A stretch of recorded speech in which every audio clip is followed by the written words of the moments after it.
こ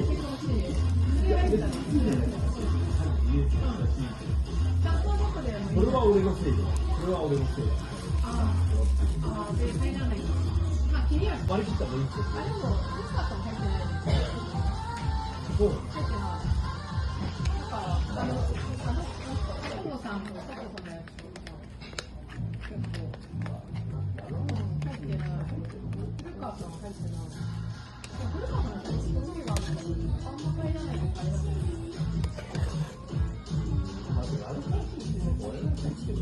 だから先月から見てなんでその総裁してなかったんですかぐらいの。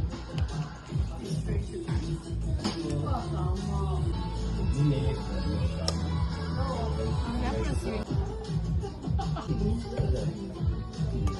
Take this one with cream. Do you want me to take out the shell? Only besides waiting. Like I don't know if you I wouldn't know. it's near my university.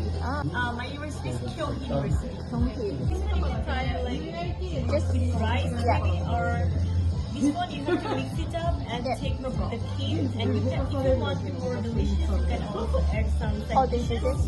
Yeah. Thank you very much. Enjoy your meal. Thank you.